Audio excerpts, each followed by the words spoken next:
single accounting error was about to destroy a billion-dollar company and ruin thousands of lives. But one woman walked into that boardroom by accident and saw what nobody else could see. If you want to know how a canceled meeting became the moment that saved everything, a company, a father, and a little girl who had already lost too much, then stay with me until the end of this story. And please, hit that like button and drop a comment telling me what city you're watching from. I want to see how far this story travels. Now let me take you back to where it all started. The February wind hit like broken glass against the windows of the Hancock Tower, 42 floors above Chicago's frozen streets. Inside conference room 4217, Mason Reed sat at the head of a table covered in papers that represented the complete collapse of everything his father had built. He was 32 years old. He looked 50. "Mr. Reed, if you'll just sign here." The bankruptcy attorney, a thin man named Gilmore, who smelled like expensive cologne and impatience, slid a leather folder across the polished wood. "And here. An initial here." Mason stared at the documents without moving. His hands were flat on the table, fingers spread wide like he was trying to hold on to something that was already gone. The fluorescent lights hummed overhead. Someone's phone buzzed. Outside, the city moved on, indifferent. Mason. That was David Chen, his CFO for the past 11 years. The man who used to laugh at his father's terrible jokes during quarterly meetings. David looked like he hadn't slept in weeks. "We've been over this. There's no other option." "I know. The layoffs start Monday regardless. This way at least the severance packages are protected under Chapter 11. Your employees get something." "I know, David." But knowing didn't make his hand move toward the pen. 2,300 employees. That's how many people would walk into Reed Technologies Monday morning and discover their jobs were gone. Mason had memorized that number. He'd memorized a lot of numbers lately. The quarterly losses, the defaulted loans, the cascading vendor payments that had turned into an avalanche, the child support he was 3 months behind on, even though Sophie lived with him full-time now because her mother was dead. That number he tried not to think about. "Mr. Reed." Gilmore's patience was wearing visibly thin. "I have another appointment at 3. Mason picked up the pen. It was heavy. Everything felt heavy now. The door opened. Nobody looked up immediately. People had been coming and going all morning, associates, paralegals, executives trying to grab one last conversation before the ship went down. But then a woman's voice cut through the low murmur of resignation. "I'm sorry. I think there's been a mistake." Mason glanced up. She stood in the doorway like she'd walked onto the wrong movie set. Mid-30s, maybe younger. Dark hair pulled back in a way that was professional, but not trying too hard. Charcoal suit that fit like it had been made for her, which it probably had. And eyes that were already scanning the room with the kind of sharp attention that made Mason suddenly aware of how he must look. Shirt wrinkled, tie loose, the kind of exhausted that goes bone deep. "Can we help you?" Gilmore's tone suggested they could not.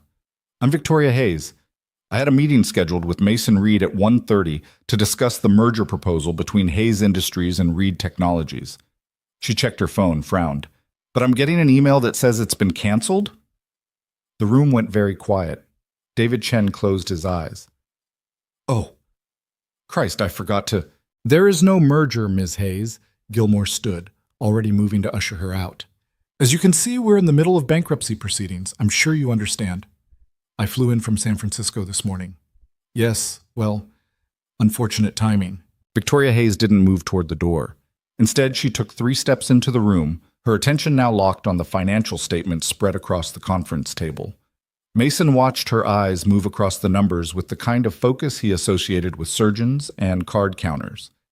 "May I?" She gestured toward an empty chair. "Ms. Hayes, this really isn't— 5 minutes." She was already sitting down, already reaching for the top quarterly report. "You're filing Chapter 11 based on these projections, correct?" Gilmore looked at Mason. Mason looked at David. David looked like a man who had stopped caring about protocol somewhere around 4 a.m. when they'd finalized the last of the layoff notices. "Yes," Mason said quietly. "Those are the numbers." Victoria pulled the report closer. The room watched her read. It was strange.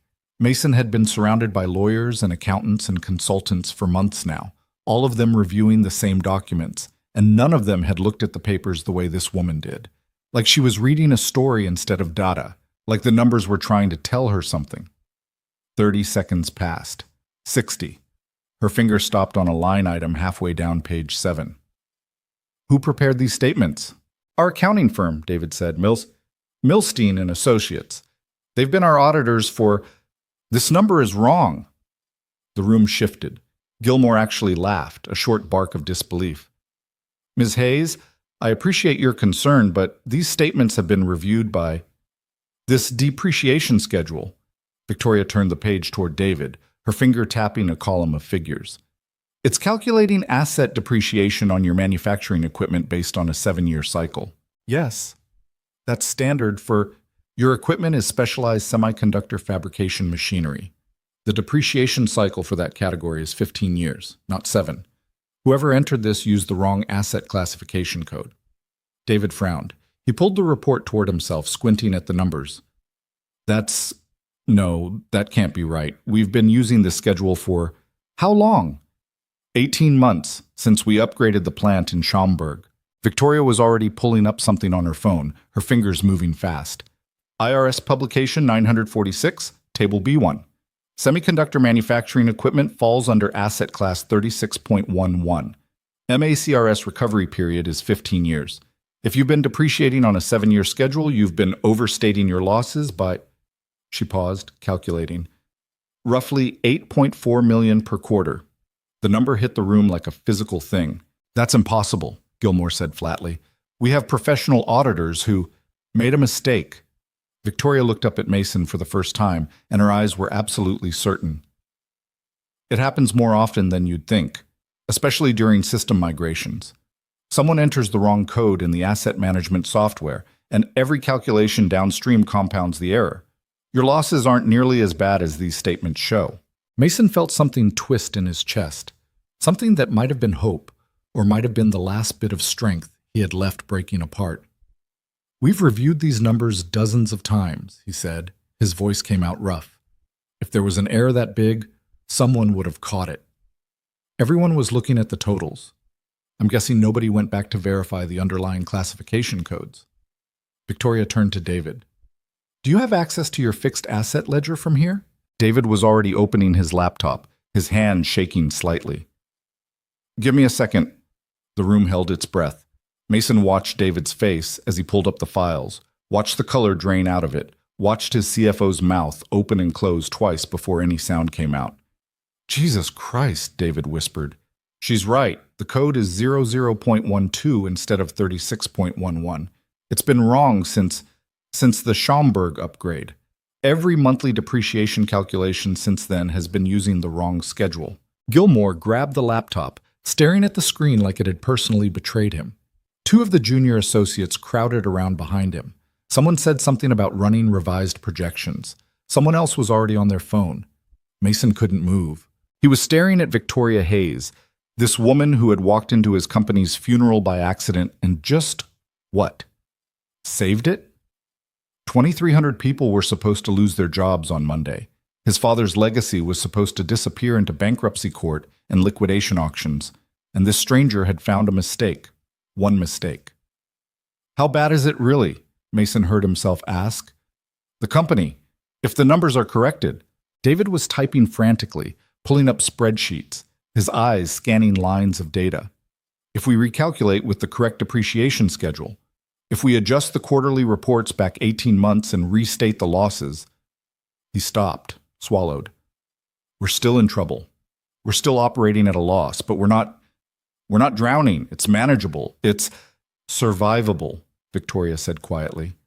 The word landed in the center of the room and changed everything. Gilmore was already gathering papers, making phone calls, talking about emergency motions and postponements. The other attorneys had descended into controlled chaos, voices overlapping about revised filings and creditor notifications. David had pulled 2 of his people into a corner and was walking them through recalculations with the desperate energy of a man who had just been pulled back from an edge. Mason sat perfectly still. He was aware distantly that he should be reacting, should be doing something, but his body felt like it belonged to someone else, and all he could do was watch Victoria Hayes close the financial report and set it carefully back on the table. I'm sorry for the intrusion, she said, standing. I should let you... Wait. Mason's voice cracked on the word. Please, just wait. She stopped. Why did you do that? Victoria looked at him, and for the first time since she'd walked into the room, her professional composure flickered. Do what? You could have just left. Your meeting was canceled. You didn't have to... He gestured helplessly at the chaos around them. Any of this. She was quiet for a long moment. Outside, the wind threw snow against the windows. I saw the number, she said finally, and it was wrong. I couldn't just not say anything. You saved my company. I pointed out an accounting error, but her eyes were steady on his, and there was something careful in the way she said it. The company saves itself, or it doesn't. Gilmore appeared at Mason's shoulder, already talking about timeline adjustments and revised filings. David needed signatures on updated documents. People needed decisions, direction, leadership, all the things Mason had been running on empty trying to provide for months. But he watched Victoria Hayes walk toward the door, watched her pause in the threshold, and glance back at the conference table, covered in papers that no longer meant the end of everything. Ms. Hayes, she turned. Thank you. She nodded once, something that wasn't quite a smile crossing her face. Good luck, Mr. Reed. Then she was gone, and the room swallowed him back into crisis management and damage control and the 1,000 small disasters that bankruptcy turned survival demanded. It was almost 7 before Mason made it out of the building. The revised projections had taken hours. Emergency calls to creditors, notifications to the board. David had cried at one point, actually cried, sitting at the conference table with his head in his hands while he explained to the senior accountants how an entire year and a half of financial reporting had been built on a foundation of one wrong number. The parking garage was nearly empty. Mason's footsteps echoed off concrete as he walked toward his car, his brain still spinning with numbers and projections and the surreal whiplash of a day that had started with signing away his father's legacy and ended with, what? Hope? The possibility of hope? His phone buzzed. A text from Mrs. Chen, his neighbor who watched Sophie after school. She's asking when you're coming home. Also, she hasn't touched her dinner. Mason checked his watch. 7:15. He'd promised Sophie he'd be home by 6. He'd promised her a lot of things lately that he hadn't been able to keep. The drive back to his apartment in Lincoln Park took 40 minutes through rush hour traffic that had thinned but not disappeared. Mason spent it making mental lists. Call the senior managers first thing tomorrow. Prep a statement for employees. Figure out what the hell came next. His apartment building was a converted brownstone on a quiet street, the kind of place his ex-wife used to call charming before she'd decided that everything about their life together was insufferable. Mason took the stairs 2 at a time, his legs burning by the 3rd floor. Sophie was sitting on the couch watching something on her iPad when he opened the door. She was 8 years old, small for her age, with her mother's dark hair and eyes that had seen too much for someone who still believed in the tooth fairy. Hey, sweetheart. She didn't look up. You're late. I know. I'm sorry. Work was... He stopped. How did you explain to an 8-year-old that her father had almost lost everything today and then maybe hadn't? It was complicated. Mrs. Chen made chicken. Did you eat? Sophie shrugged, her eyes still on the screen. Mason dropped his briefcase by the door and walked into the kitchen. The chicken was still on the counter, untouched. He checked the refrigerator. No lunch containers from school, which meant she probably hadn't eaten that either. Sophie, you need to eat something. Not hungry. He stood there for a moment, looking at his daughter's small back, at the way she'd curled herself into the corner of the couch like she was trying to take up as little space as possible. They'd been doing this dance for 8 months now, since the funeral, since her mother's car had skidded on black ice on I-94, and Sophie's entire world had reorganized itself around the fact that some people left and didn't come back. Mason was trying. He knew he was trying. But there was a difference between trying and succeeding, and most nights he felt like he was failing at both. How about we order pizza? He offered. Extra cheese, just like you like it. Okay. It wasn't enthusiasm, but it was something. While they waited for the delivery, Mason sat on the couch next to Sophie and half watched her show, something animated involving talking animals and life lessons. His mind kept drifting back to the conference room. to Victoria Hayes sitting down uninvited and pointing at a number that was wrong. What were the odds of that? What were the odds that someone would show up at exactly the right moment with exactly the right knowledge to see what nobody else had seen? His father used to say that luck was just preparation meeting opportunity, but Marcus Reed had died before he could see his company spiral toward bankruptcy, before he could watch his son nearly destroy everything he'd built trying to hold it together. Maybe that was its own kind of luck. The pizza arrived. Sophie ate 2 slices slowly, methodically, while Mason answered emails on his phone and tried not to think about everything that still needed to happen. They'd stopped the bleeding, but the company was still sick. There would be restructuring, cuts probably, hard conversations, but not bankruptcy, not Monday morning layoffs that would gut 2,300 families. Dad? Mason looked up. Sophie was watching him with those serious eyes that made her look older than 8. Yes, sweetheart? Are you okay? The question caught him off guard. He opened his mouth to give her the answer he always gave, I'm fine, don't worry about me, but something about the day made him stop. I had a hard day, he said instead. But I think it's going to be okay. Sophie nodded slowly, processing this. Is the company still broken? Yeah, but maybe not as broken as we thought. That's good. Yeah. She went back to her pizza. Mason watched her eat and felt something crack open in his chest. The same feeling he'd had in the conference room when Victoria Hayes had said the word survivable.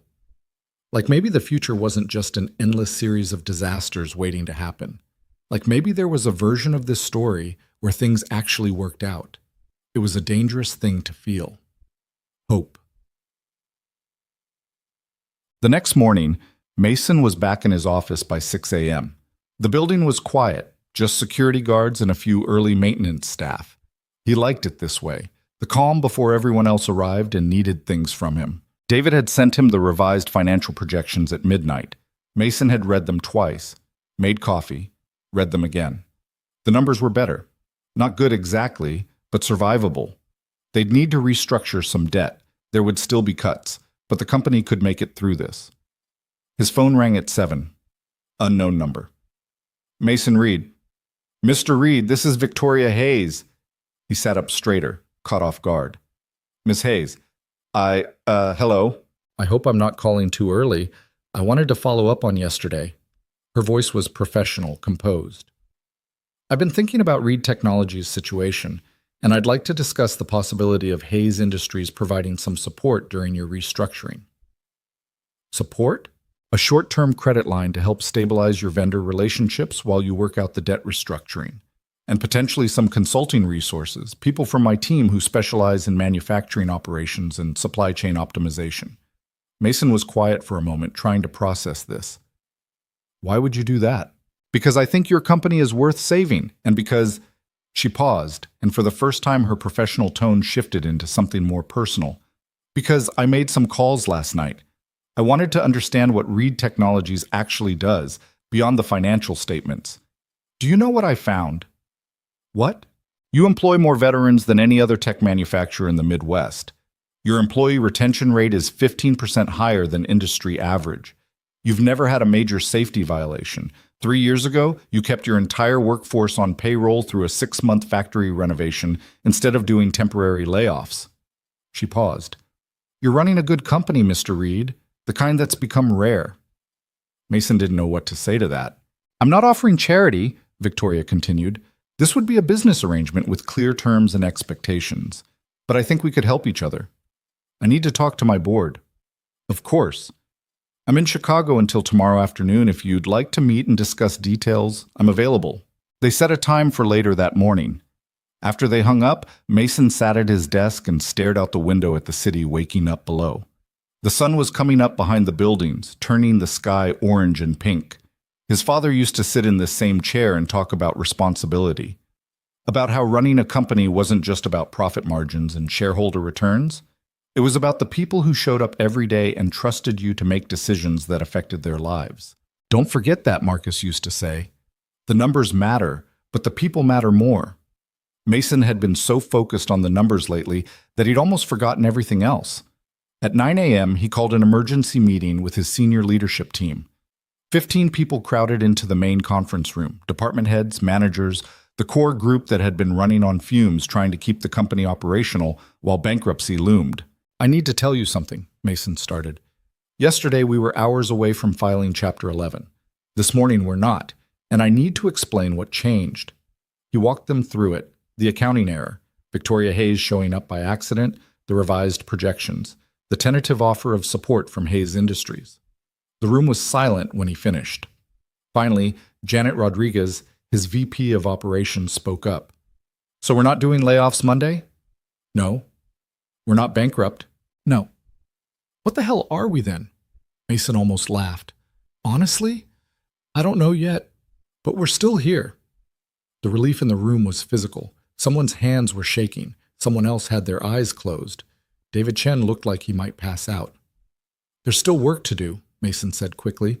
"We need to restructure, make some hard choices. This isn't over, but we have time now. We have a chance." "Because some woman walked into the wrong meeting and found a mistake nobody else saw?" Janet's tone was skeptical. "Yes." "That's insane." "I know. We got lucky." "I know that too." Janet shook her head slowly. "Your father would have loved this, the whole thing, the last-second save, the mysterious stranger showing up with answers." She smiled a little. "He always said the universe had a sense of humor."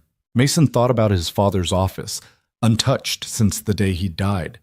The photos on the wall, the awards and plaques, the framed photo of a younger Marcus Reed shaking hands with a supplier in front of the first Reed Technologies factory, barely more than a warehouse back then. "Build something that matters," his father used to say. "Build something worth saving." "All right," Mason said. "Let's figure out what comes next." The meeting ran for 2 hours. They made lists, assigned tasks, started the process of pulling the company back from the edge. Mason watched his team slowly come back to life, watched them start planning for a future that had seemed impossible yesterday. At 11, he left to meet Victoria Hayes. She'd suggested a coffee shop in the Loop, neutral territory. Mason arrived 10 minutes early and found her already there, sitting at a corner table with a laptop open and a cup of something that looked more serious than coffee. "Mr. Reed." She stood, shook his hand. Her grip was firm, professional. "Mason, please." "Victoria." They sat. A server came by and Mason ordered coffee he didn't need, just to have something to do with his hands. "I spoke with my CFO this morning," Victoria said, getting straight to business. "We've put together a preliminary proposal for a credit line. 20 million, 18-month term, interest rate tied to prime plus 2 points. It would be enough to stabilize your vendor relationships and give you breathing room for the restructuring." Mason looked at the numbers she slid across the table. They were good. Better than good. Better than anything a bank would offer a company that had been minutes from bankruptcy. "Why are you doing this?" he asked. Victoria was quiet for a moment, her fingers wrapped around her cup. "Can I be honest with you? Please. I built Hayes Industries from nothing. Absolute zero.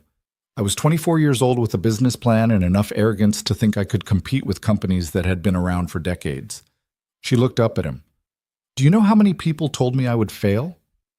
"A lot?" "Everyone. Every single person." She smiled a little, but there wasn't much humor in it. "And they were almost right. 3 years in, I nearly lost everything. I made mistakes, big ones, the kind that kill companies." "What saved you?" "A man named Richard Chen gave me a chance when nobody else would. He was running a manufacturing firm in Oakland, and he saw something in my company that looked worth saving. He extended credit when every bank had turned me down. He introduced me to suppliers and partners. She stopped, looked out the window. "He died 4 years ago, heart attack. But I wouldn't be here without him." Mason understood. "You're paying it forward." "I'm trying to." Victoria met his eyes. "But I'm also a business person, Mason. This isn't charity. I think Reed Technologies has genuine value, and I think with the right support you can turn this around. That's good for both of us." They spent the next hour going over details, terms, timelines, expectations. Victoria had done her homework. She knew more about Reed Technologies' operations than Mason would have thought possible after less than 24 hours. "You've got good people," she said at one point. "I looked at your retention numbers, your safety record, your community investment. You're running the kind of company people actually want to work for. That's rare. My father built that culture." But you've maintained it. Even while everything was falling apart, you didn't cut corners. You didn't sacrifice people for short-term gains. She paused. That matters. It also almost bankrupted us. Almost, Victoria agreed, but it didn't, and now you have a foundation worth building on. When they finished, Mason felt like he could breathe for the first time in months. It wasn't over. There was still work, still risk, still 1,000 ways this could go wrong. But he had allies now, resources, a path forward. Thank you, he said as they stood to leave. For all of this? For yesterday? For today? For... Don't thank me yet, Victoria interrupted. Thank me when Reed Technologies is profitable again. Deal. She smiled, a real smile this time, not the professional version. I'm flying back to San Francisco tomorrow, but my team will be in touch early next week to start implementation. And Mason? Yeah? Your company is worth saving. Don't forget that. She left first. Mason sat back down, staring at the proposal on the table in front of him. $20 million. 18 months. A chance to rebuild. His phone buzzed, a text from Sophie's school. Sophie had a difficult morning. Can you call when you have a chance? The reminder hit him like cold water. He'd been so focused on saving the company that he'd almost forgotten. Sophie was struggling too. Had been struggling for months, and he'd been too buried in work to do anything about it. He called the school. Spoke to Sophie's teacher, Mrs. Patterson, who explained in gentle terms that Sophie had been withdrawn lately, had stopped participating in class, had been eating lunch alone in the library instead of with the other kids. Has something changed at home? Mrs. Patterson asked carefully. Everything, Mason thought. Everything has changed. Her mother died 8 months ago, he said instead, and work has been difficult lately. I understand. Mrs. Patterson's voice was kind. But Sophie needs support right now, Mr. Reed. Professional support, maybe. She's hurting, and she doesn't know how to process it. They talked about counseling resources, about family therapy, about ways to help Sophie through the grief that neither of them really knew how to handle. When Mason hung up, he sat in the coffee shop for a long time, watching people come and go. He'd almost lost the company, but he might be losing his daughter, and he had no idea which one was actually more important or how to save both at the same time. Mason picked Sophie up from school himself that afternoon, something he hadn't done in weeks, maybe months. She climbed into the back seat without a word, her backpack hitting the floor with a thud that sounded heavier than it should. How was your day? He asked, watching her in the rearview mirror. Fine. Mrs. Patterson said you've been spending lunch in the library. Sophie's jaw tightened. She stared out the window, her small hands folded in her lap. Sweetheart, I'm not mad. I just want to understand what's going on. Nothing's going on. Sophie, can we just go home? Mason drove in silence, hating every second of it, hating that he didn't know how to reach his own daughter, hating that he'd been so consumed with saving the company that he hadn't noticed she was drowning right in front of him. When they got home, Sophie disappeared into her room. Mason stood in the hallway outside her closed door, hand raised to knock, and realized he had no idea what to say. So he went to the kitchen instead and started making dinner, pasta, because it was easy, and Sophie usually ate it without complaint. His phone rang while the water was boiling. David Chen. We've got a problem, David said without preamble. Hartman Industries just pulled their Q2 order. That's $4.2 million in revenue we were counting on. Mason closed his eyes. Did they say why? They heard rumors about the bankruptcy filing. Doesn't matter that we pulled back from it, they're spooked. And if Hartman pulls out, other clients are going to start asking questions. Can we salvage it? I don't know, maybe. But Mason, if we lose 2 or 3 more accounts like this, the revised projections don't matter. We're back to square one. They talked through options for 20 minutes. Damage control, client outreach, ways to spin the narrative so it didn't sound like Reed Technologies was circling the drain. When Mason hung up, the pasta water had boiled over onto the stove. He turned off the heat and stood there staring at the mess, suddenly exhausted in a way that had nothing to do with lack of sleep. Dad? He turned. Sophie stood in the kitchen doorway, still in her school uniform, her hair falling out of the ponytail he'd attempted that morning. Yeah, sweetheart? The stove's on fire. Mason looked down. A dish towel he'd left too close to the burner had caught, small flames licking up the fabric. He grabbed it, threw it in the sink, turned on the water. The fire died with a hiss and a cloud of smoke that set off the alarm in the hallway. Sophie watched this happen with the blank expression of someone who had stopped being surprised by disaster. Mason disabled the alarm, opened windows, stood at the sink looking at the charred remains of what had been a perfectly good dish towel. "Pizza?" he offered. "Okay." They ate on the couch again, some documentary about ocean life playing in the background. Sophie picked at her food. Mason did the same. The apartment felt too quiet, too full of things neither of them knew how to say. "I talked to a counselor today," Mason said finally. "Someone who specializes in helping kids deal with difficult things. I thought maybe you might want to meet with her, just to talk." "I don't need a counselor. It might help. I'm fine." "Sophie, you're not fine. Neither of us are fine." She looked at him then, and the expression on her face made his chest hurt. "If I'm not fine, it's because you're never here." The words landed like a punch. "I know," Mason said quietly. "I know I haven't been around enough. Work is always something. You're always at work or thinking about work or stressed about work. You weren't like this before." Before her mother died. She didn't say it, but they both knew what she meant. "I'm trying to keep the company alive, sweetheart. I'm trying to make sure we can stay in this apartment and you can stay in your school, and I don't care about the apartment or the school." Sophie's voice cracked. "I just want my dad back."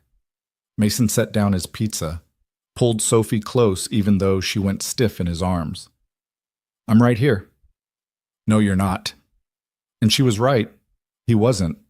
He'd been so focused on not losing everything that he'd already lost the thing that mattered most. They sat like that for a long time. Sophie rigid and unhappy, Mason holding on like if he just didn't let go. Eventually things would get better. Eventually they'd figure out how to be a family with half of it missing. Eventually the documentary ended. Sophie pulled away and went to brush her teeth without being asked. Mason cleaned up the pizza boxes and checked his email. 47 new messages since he'd left the office. Most of them about the Hartman situation, or the credit line, or a dozen other fires that needed putting out. He was replying to David when his phone rang, unknown number again. "Mason Reed?" "Mr. Reed, this is Victoria Hayes. I hope I'm not calling at a bad time." Mason looked at the clock. 8:30. "No, it's fine. Is something wrong with the proposal?" "Nothing's wrong. I actually wanted to ask you something." She paused. "I know this is unusual, but I'd like to come by your office tomorrow. Not for a meeting. I want to spend some time looking at your operations firsthand. Talk to your people, see how things actually run. Would that be all right?" "You're flying back to San Francisco tomorrow." "I pushed my flight. This is important." Mason tried to process this. "You want to tour the facility?" "I want to understand what I'm investing in. Spreadsheets only tell you so much." Another pause. "And frankly, I want to make sure you're not a disaster waiting to happen. No offense." "None taken." "Is 9 too early?" 9 is fine." After they hung up, Mason sat on the couch and tried to figure out what Victoria Hayes was actually doing. You didn't reschedule flights and spend extra days in Chicago just to look at a manufacturing facility. You didn't offer $20 million to a company you'd met by accident unless you saw something worth the risk. Unless you were the kind of person who walked into rooms and saw things other people missed. He thought about her sitting at that conference table yesterday, her fingers stopping on a single line of numbers that everyone else had looked at 100 times. The certainty in her voice when she'd said it was wrong.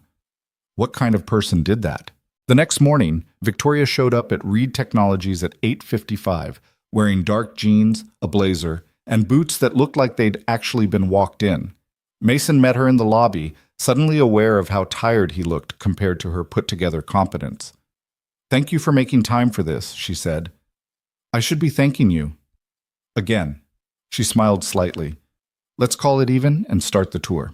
Mason walked her through the executive offices first, introducing her to department heads and senior managers. Victoria shook hands, asked questions, actually listened to the answers. She noticed things: the employee recognition board in the break room, the worn carpet in the hallway that maintenance kept saying they'd replace, the way people's faces changed when Mason walked by. "They respect you," she said when they were alone in the elevator heading down to the manufacturing floor. "Your people. They don't just work for you. They actually care about what you think." My father always said respect was earned, not demanded. Smart man. He was. The factory floor was massive. 3 stories of specialized equipment and assembly lines and workers in clean suits moving between stations. The noise hit them as soon as the elevator doors opened.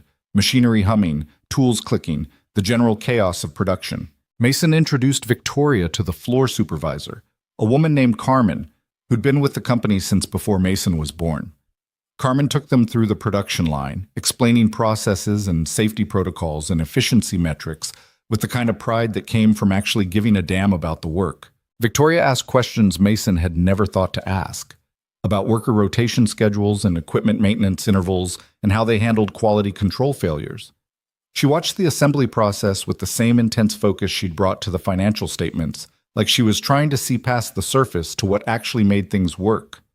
"You run a tight operation," she said to Carmen. "Better than most facilities twice this size." Carmen beamed. "Mr. Reed, Mason's father, he always said if you're going to make something, make it right. We've held to that." They spent 2 hours on the floor. Victoria talked to line workers, asked about their experience, their concerns, what they needed to do their jobs better. People opened up to her in a way that surprised Mason. She had that quality, the ability to make people feel like what they said mattered. Afterward, they grabbed lunch at a diner 3 blocks from the factory, the kind of place with cracked vinyl booths and coffee that tasted like it had been sitting since morning. Victoria ordered a burger and ate it without any of the delicate picking Mason associated with women in expensive blazers. "Your people are good," she said between bites. "The culture you've built, or maintained, it's real. People don't fake that kind of loyalty." "They're scared," Mason said. "They know how close we came to bankruptcy. Some of them have been here 20, 30 years. This job is their whole life. That's not fear I saw on that floor, that's investment." Victoria set down her burger, looked at him directly. "Can I ask you something personal?" "Sure." "Why are you doing this?" "Doing what?" "Running yourself into the ground trying to save a company that almost died anyway. You could have walked away, sold the pieces, paid off what you could, moved on. Instead, you're—" She gestured at him, at the exhaustion written on his face. "You're destroying yourself trying to hold this together. Why?" Mason was quiet for a long moment, watching traffic pass outside the window. "Because my father built this," he said finally. "He started with nothing, a 1,000-square-foot workshop and a dream about making precision components better than anyone else. He worked 16-hour days for years, missed birthdays and holidays and Little League games because he was chasing something bigger than himself. And you feel obligated to preserve that. I feel like if I let it die, then what was it all for? All those sacrifices he made, all those years he gave, what does it mean if it just disappears?" Victoria was quiet, her hands wrapped around her coffee cup. "My daughter asked me last night where I've been," Mason continued, "because I'm never home. I'm always here or thinking about here or trying to solve the next crisis. And she's 8 years old and her mother's dead and I'm all she has. And I'm failing her the same way my father failed me." "Did your father fail you?" "He loved the company more than he loved his family. I swore I'd never do that. And here I am, making the same exact mistakes, chasing the same thing that cost him everything that actually mattered." Victoria looked at him for a long moment. "Do you know what I see when I look at Reed Technologies?" "What?" "A company that takes care of its people, that pays above market rate and offers better benefits than competitors twice its size. That didn't do layoffs during the pandemic when every other manufacturer was cutting staff. That sponsors local schools and youth programs and veteran hiring initiatives." She paused. "Your father didn't build a company, Mason. He built a community, and you've protected that, even when it nearly destroyed you. That doesn't make me less of a failure as a parent." "No," Victoria agreed, "but it makes you someone trying to do the impossible, be everything to everyone, and that's not sustainable." The words hit harder than Mason expected. He stared at his coffee, suddenly unable to meet her eyes. "I have a daughter too," Victoria said quietly. "She's 12. Lives with her father in Seattle. We've been divorced for 3 years. I see her once a month if I'm lucky, and every time I do, I can feel how much distance has grown between us. She tells me about her life like I'm a stranger she's being polite to." Mason looked up, surprised. "I built Hayes Industries from nothing," Victoria continued. "Worked 90-hour weeks for years. Missed recitals and parent-teacher conferences and all those moments that supposedly matter. And now I have a successful company and a daughter who barely knows me. She smiled, but it was sad. So I understand what you're fighting against. The guilt. The sense that you're failing at the things that actually count. Do you regret it? Building the company? No. Losing time with Emma? She looked away. Every single day. They sat in silence for a moment, the diner noise filling the space between them. I don't know how to do both, Mason admitted. Be the father Sophie needs and save the company my father built. Every hour I spend on one feels like I'm stealing from the other. Then maybe you need help. I have help. I have David and the department heads and, real help. Someone who can share the burden instead of just following orders. Victoria met his eyes. Let me send some of my operations people here for a few weeks. Let them work with your team, identify inefficiencies, help streamline processes, not to take over, to support, to give you breathing room. Victoria, you're already doing too much. I'm doing what makes sense. You're drowning, Mason, and your company needs you functional, not burned out. She paused. Your daughter needs that too. Mason wanted to argue, but he couldn't because she was right. He was drowning, had been drowning for months. Okay, he said finally. Thank you. Victoria's phone buzzed. She glanced at it, frowned. I need to take this. Give me a minute. She stepped outside. Mason watched her through the window, pacing on the sidewalk while she talked. Even from a distance, he could see the shift in her posture, from the relaxed woman who'd eaten a burger and talked about her daughter to the CEO handling business with sharp efficiency. When she came back, her expression was troubled. Everything all right? Mason asked. Define all right. She sat back down. That was my CFO. Apparently there's a situation developing with one of our manufacturing contracts. Nothing catastrophic, but it needs attention. Do you need to get back to San Francisco? Probably. But I told my team I'd stay through tomorrow. She looked at him. Unless you need me to leave sooner? Stay as long as you want. We're grateful for any time you can give us. They walked back to Reed Technologies together, talking about implementation plans and timeline expectations. Victoria's phone kept buzzing, texts, calls, the constant pull of a business that needed its CEO. But she kept her attention on the conversation, on Mason's questions and concerns. Back at the office, they spent the afternoon in meetings. Victoria talked to the finance team about cash flow management, sat with operations to discuss production efficiency, spent an hour with HR understanding employee satisfaction metrics and retention strategies. Mason watched her work and realized something he probably should have noticed earlier. Victoria Hayes wasn't just smart. She was brilliant, the kind of brilliant that saw patterns in chaos and solutions in problems everyone else had accepted as unsolvable. She was also lonely. He could see it in the moments between meetings when her professional mask slipped and something tired showed through. In the way she checked her phone and her face fell slightly at whatever messages waited there. In the careful distance she maintained even while helping people she barely knew. It reminded him of how he felt most days, surrounded by people who needed things from him, but fundamentally alone. At 6, Victoria's phone rang again. She stepped into the hallway to take it. Mason could hear her voice through the glass, calm but firm, handling whatever crisis had erupted. When she came back, she looked apologetic. I need to fly out tonight. The situation in San Francisco is bigger than my team thought. I'm sorry. Don't apologize. You've already given us more than we had any right to expect. My operations director, James Chen, will be here Monday morning with 2 specialists. They'll work with your team for the next 3 weeks, help set up some systems to take pressure off you. She paused at the door. And Mason, take care of your daughter. The company will survive or it won't, but she only gets one childhood. Then she was gone, moving with the purposeful speed of someone who had learned to exist in constant motion. Mason stood in his office looking at the chair where she'd sat, feeling the sudden absence of someone he'd known for less than 48 hours, but who had somehow seen through all his carefully maintained defenses to the exhausted, scared person underneath. His phone buzzed. A text from Sophie's school again. Sophie needs to be picked up from aftercare by 6:30. She's the last one here. Mason checked his watch. 6:15. He grabbed his coat and headed for the door, already mentally calculating traffic times and trying to figure out what excuse he'd give for being late again. He made it to the school at 6:32. Sophie was sitting on the steps outside the main entrance with her backpack, the aftercare coordinator standing nearby looking patient but tired. "I'm so sorry," Mason said, breathless from running across the parking lot. "Traffic was—" "It's fine, Mr. Reed." The coordinator smiled, but it was the kind of smile that suggested this wasn't actually fine. "Just remember, we close at 6:30 sharp." Sophie climbed into the car without speaking. Mason tried to start a conversation 3 times during the drive home and got one-word answers each time.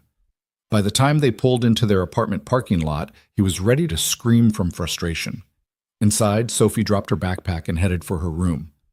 "Sweetheart, wait." She stopped, didn't turn around. "I'm sorry I was late, again. I know I keep saying that, and I know it doesn't mean much when I keep doing it, but I'm trying to figure out how to— I don't want to hear about how hard your job is." Sophie's voice was small and sharp at the same time. "I don't care about the company or the money or any of it. I just want you to care about me as much as you care about all that other stuff." "I do care about you, more than anything." "Then act like it." She went to her room and closed the door. Not a slam. Worse. A quiet final click that said she was done with this conversation, done with his excuses, maybe done with him. Mason stood in the hallway feeling like the worst father who ever lived. His phone rang. He almost didn't answer, but the number was David's cell. "Yeah? Mason, we've got another problem. Carrington Materials just suspended our credit line. They want payment in full on outstanding invoices before they'll process any new orders." "Jesus, how much do we owe them? 2.8 million? Can we cover it?" "Not without draining our operating reserves, and if we do that, we can't make next week's payroll." Mason closed his eyes, leaned against the wall. "I'll figure something out. Give me until tomorrow." "Mason, tomorrow, David. I promise." He hung up and slid down the wall until he was sitting on the floor in his hallway, his daughter locked in her room, his company bleeding money, and no clear path forward for either problem. This was what drowning felt like. His phone buzzed again. A text from Victoria Hayes. "Made it to the airport. Forgot to mention, I'm wiring you in advance on the credit line tomorrow morning. $5 million to start. Should help with immediate cash flow issues. My team will work out the rest when they arrive Monday." Mason stared at the message, reading it 3 times to make sure he understood correctly. $5 million. Tomorrow. From someone who had met him 2 days ago and had no obligation to trust him with anything. He typed a response. "I don't know what to say." Her reply came back immediately. "Say you'll spend tonight with your daughter instead of working. That's payment enough." Mason looked at Sophie's closed door, at the light showing underneath it, at the physical representation of the distance that had grown between them. He stood up, walked to her room, knocked gently. "Sophie, can I come in?" Silence. "Please?" The door opened. Sophie stood there in her pajamas, her face puffy from crying she hadn't wanted him to hear. "I'm going to do better," Mason said. "I don't know how yet, but I'm going to figure it out. Because you're right. I haven't been the dad you need, and I'm sorry." Sophie looked at him with those serious eyes that had seen too much. "Do you promise?" "I promise. Promises don't mean anything if you don't keep them." "I know, so help me keep this one. Tell me when I'm messing up. Call me out when I'm choosing work over you. Make me prove I mean what I say." Something shifted in Sophie's expression. Not forgiveness exactly, but maybe the beginning of believing he actually meant it this time. "Can we watch a movie?" she asked quietly. "A whole movie without you checking your phone?" "We can watch 2 movies if you want." They ended up on the couch with popcorn and some animated thing about dragons that Sophie had seen a dozen times but still loved. Mason put his phone in another room and focused entirely on his daughter, on her commentary about the characters, on the way she leaned against him during the scary parts, on the sound of her laughing at jokes he didn't understand but pretended to. And for 2 hours, Reed Technologies didn't exist. The debt and the struggling cash flow and the clients pulling contracts didn't matter. It was just him and his daughter, and for the first time in months, that felt like enough. The $5 million hit Reed Technologies' account at 9:07 Monday morning. Mason was in his office when David called, his CFO's voice shaking with something between relief and disbelief. "It's real," David said. "The wire transfer went through. We can pay Carrington, cover payroll, and still have operating capital for the next 6 weeks." Mason leaned back in his chair, staring at the ceiling. Call Carrington. Tell them we're settling the account today. Full payment. Already on it. After they hung up, Mason pulled up Victoria's contact and typed a message. The wire came through. Thank you doesn't feel like enough. Her response came 20 minutes later. Thank you is fine. Make it count. Simple. Direct. No expectation of gratitude or fanfare. Just an instruction to not waste what she'd given them. James Chen arrived at 10 with two specialists, a woman named Sarah Park, who handled operations optimization, and a quiet man named Marcus Webb, who apparently knew more about manufacturing efficiency than anyone Mason had ever met. James himself was younger than Mason expected, maybe 40, with the easy confidence of someone who'd solved these kinds of problems before. Victoria briefed us on the situation, James said as they settled into the main conference room. We're not here to take over or tell you how to run your company. We're here to help you build systems that work without you having to micromanage every detail. I don't micromanage, Mason said, then stopped. Okay, I definitely micromanage, Sarah smiled. Most founders do. It's not a character flaw, it's just unsustainable. They spent the morning walking through operations, James and his team asking questions that felt uncomfortably specific. How many hours did Mason work weekly? When was the last time he took a full day off? Who made decisions when he wasn't available? What happened to projects when he was pulled in 15 different directions? The answers painted a picture Mason didn't like looking at. He was the bottleneck. Every major decision ran through him, which meant everything moved at the speed of his availability, which was never fast enough. You're burning out, James said bluntly over lunch in Mason's office. And when you burn out completely, this whole thing collapses. We need to build infrastructure that doesn't depend on you being superhuman. I'm not trying to be superhuman. I'm trying to keep the lights on. Same thing, different words. James pulled out a laptop. Here's what we're going to do. Sarah's going to work with your operations team to streamline production workflows. Marcus is going to audit your supply chain and find inefficiencies. And I'm going to help you build a leadership structure where decisions get made by the people closest to the problems, not by you at 11 p.m. when you're too exhausted to think straight. My father ran everything himself. Your father also worked himself into an early grave. James's voice wasn't unkind, just factual. You want to follow that path? Or you want to be around to see your daughter graduate high school? The question hit harder than Mason wanted to admit. They worked through the afternoon, James methodically dismantling the way Reed Technologies functioned and proposing alternatives that made Mason's control-freak instincts scream, delegating budget authority to department heads, establishing decision-making protocols that didn't require his approval, creating accountability structures that distributed responsibility instead of concentrating it. This feels like giving up control, Mason said at one point. It is, James agreed. That's the point. Control is an illusion anyway. You think you're controlling everything, but really you're just creating a single point of failure, which is you. By 5 o'clock, Mason's head was spinning with org charts and process maps and philosophical questions about leadership he'd never bothered to examine before. He was supposed to pick up Sophie at 6, actually on time for once, but his phone kept buzzing with issues that felt urgent. James noticed. Whatever it is, it can wait until tomorrow. You don't know that. I do actually, because I've seen your calendar, and you have competent people who can handle 90% of what you think only you can handle. He stood, started packing his laptop. Go get your daughter. We'll still be here tomorrow. Mason made it to Sophie's school at 5:53. She was sitting on the steps with her backpack, but this time she wasn't alone. She was talking to another girl, actually smiling about something. Hey, sweetheart, Mason called. Sophie looked up, and the smile didn't immediately disappear. Hi, Dad. This is Mia. We're doing a project together. Nice to meet you, Mia. The girl waved shyly, then her own parent called, and she ran off. Sophie walked to the car with something that almost looked like normal childhood energy. Good day? Mason asked as they drove. It was okay. Mrs. Patterson said I can help with the class library. I get to organize the books by genre and make recommendation cards. That sounds perfect for you. I know, right? Sophie was quiet for a moment. You were on time today. I promised I would be. Are you going to be on time tomorrow? I'm going to try. Trying isn't the same as doing it. Mason glanced at her in the rear view mirror. You're right. I'll be on time tomorrow. Not trying, doing. Sophie nodded, satisfied. They stopped for groceries on the way home, something Mason hadn't done in weeks.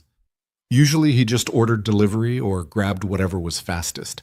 But tonight they walked the aisles together, Sophie picking out ingredients for spaghetti she wanted to make herself. At home, Mason helped her cook, or more accurately, stayed in the kitchen while she cooked, and he tried not to interfere. She was surprisingly capable for 8 years old, measuring ingredients and timing the pasta like she'd been doing it for years. "Mom taught me," Sophie said when Mason commented on it, before she got too tired to stand in the kitchen very long. The mention of her mother caught Mason off guard. Sophie almost never talked about her anymore. "She was a good cook," he said carefully. "She was okay. She burned things a lot." Sophie stirred the sauce. "But she always made it fun. She'd put on music and dance while we waited for stuff to boil." Mason pulled out his phone, queued up a playlist his ex-wife used to play. Some pop song from the early 2000s filled the kitchen. Sophie looked up, surprised. Then something in her face softened. "She loved this song," Sophie said quietly. "I know." They ate dinner at the actual table instead of on the couch. Sophie talking about her project with Mia and the class library, and some drama involving who got to be line leader. Normal kid stuff that Mason realized he'd been missing for months. His phone buzzed 3 times during dinner. He ignored it all 3 times. After Sophie went to bed, Mason finally checked his messages. 2 were from David about supplier negotiations. 1 was from Janet Rodriguez about a quality control issue on the production line. All of them were problems he would have jumped on immediately a week ago. Instead, he forwarded them to the relevant department heads with a note. "Handle this and let me know the outcome." Then he opened his laptop and started working through the leadership restructuring plan James had outlined. It felt wrong, distributing authority he'd held so tightly. But James was right. He was the bottleneck. And if he didn't fix that, the company would eventually hit a crisis he couldn't solve through sheer force of will. Around 11, his phone rang. Victoria Hayes. "Little late for a business call," Mason said, surprised. "I'm not calling about business. I'm calling to see if you kept your promise." "Which one?" "Spending time with your daughter instead of drowning in work." Mason smiled. "I picked her up on time. We cooked dinner together. I ignored my phone all evening." "Good. How'd it feel?" "Weird. Uncomfortable, like I was neglecting responsibilities." But Sophie smiled more in 2 hours than she has in 2 months. So maybe the discomfort is worth it. Victoria was quiet for a moment. "I talked to Emma tonight. My daughter. Actually talked, not just our usual 5-minute check-in where she tells me everything's fine and gets off the phone." "What changed?" "I stopped pretending I could be 2 places at once. Told her I was working less, wanted to see her more. Asked if she'd be willing to spend spring break with me instead of going to her dad's like usual." "What did she say?" "She said maybe, which is more than I've gotten from her in a year." Victoria's voice was tired, but something else too. Hopeful, maybe. "I think we forget sometimes that the people we love don't need us to be perfect. They just need us to show up. That's harder than it sounds. Everything worth doing is." They talked for another 20 minutes about nothing particularly important. The weather in San Francisco, Sophie's school project, the comedy of errors that was James Chen trying to reorganize Mason's calendar. It was easy, talking to Victoria. None of the performance or careful professionalism that usually defined Mason's conversations. Just 2 tired people trying to figure out how to be better than they currently were. When they finally hung up, Mason sat in the dark living room and realized something that should have been obvious earlier. He liked Victoria Hayes. Not just respected her intelligence or appreciated her help. Actually liked her as a person. Liked the way she saw through bullshit. Liked her directness. Liked that she understood what it felt like to be simultaneously successful and failing at the things that mattered. It was a dangerous realization for reasons he didn't want to examine too closely. The next 3 weeks became a strange kind of routine. James and his team embedded themselves in Reed Technologies, working with department heads to build systems and processes that slowly, painfully removed Mason from the center of every decision.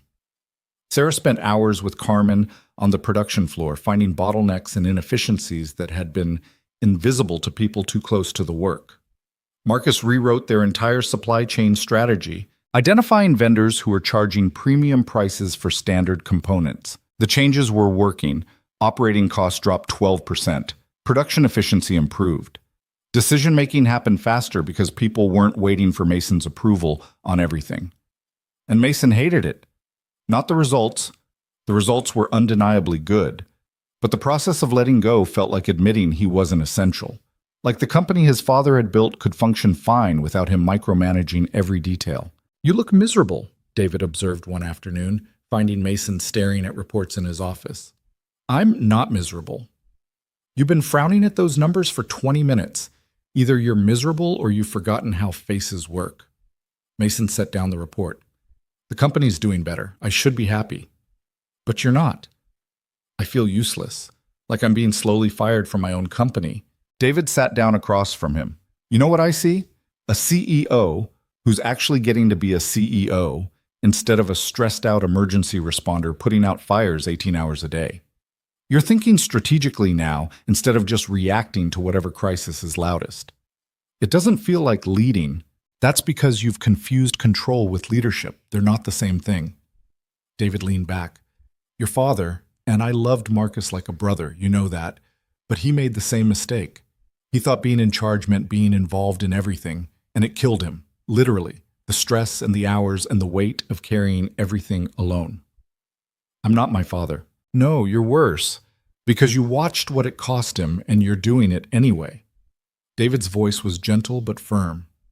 "These past 3 weeks, this is the first time in 18 months you haven't looked like you're about to collapse. Your people are happier because they have actual authority to do their jobs.